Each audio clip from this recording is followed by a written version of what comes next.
بسم اللہ الرحمن الرحیم الصلاۃ والسلام علیک یا سیدی یا رسول اللہ وعلی آلک و اصحابک یا سیدی یا حبیب اللہ الصلاۃ والسلام علیک یا سیدی یا نبی اللہ وعلی آلک و اصحابک یا سیدی یا نور اللہ۔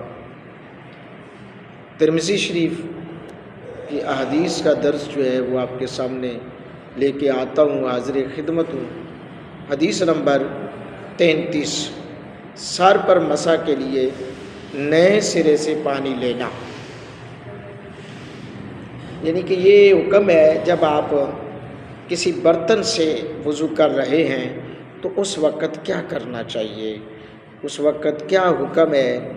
حضرت عبداللہ بن زید رضی اللہ تعالیٰ عنہ بیان کرتے ہیں، انہوں نے نبی رحمت صلی اللہ علیہ وآلہ وآلہ وسلم کو وضو کرتے ہوئے دیکھا۔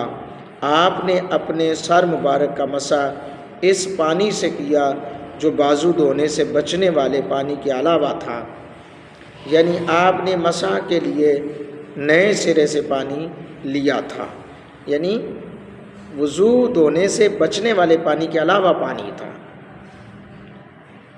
اس حدیث کو امام ترمذی نے لکھا ہے کہ یہ صحیح حدیث ہے۔ تو حضرات گرامی قدر،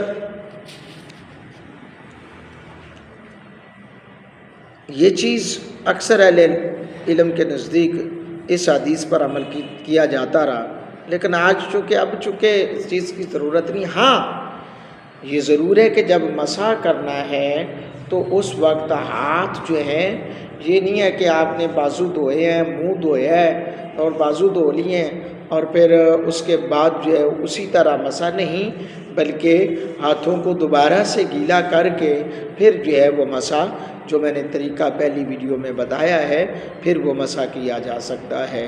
یعنی میں آپ کو مسح کرنے کا طریقہ بھی بتا ہی دیتا ہوں کہ مسح کیسے کرنا ہے۔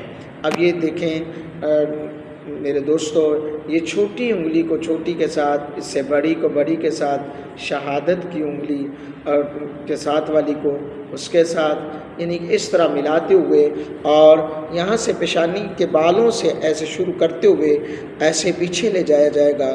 پھر چونکہ یہ ہتھیلیاں ہیں، ان کو ایسے لے کر پھر یہ کانوں کے اندر جو ہے انگلی اور بیک سائڈ پر ہاتھ پھیرتے ہوئے پھر یہ اس انداز میں یہ مسح کیا جائے گا۔ یقیناً آپ کو یہ ضرور اس میں پریکٹیکل آپ کو میسر آیا ہے اور اس سے انشاءاللہ بہت کچھ سیکھنے کو ملے گا۔ دعا ہے اللہ جل شانہ مجھے آپ کو علم کی دولت سے مالا مال فرمائے اور عمل کرنے کی توفیق عطا فرمائے۔ ویڈیو کو لائک کریں، کمنٹ باکس میں کمنٹس دیں، اپنی رائے کا اظہار کریں، اپنی محبتوں کا اظہار کریں۔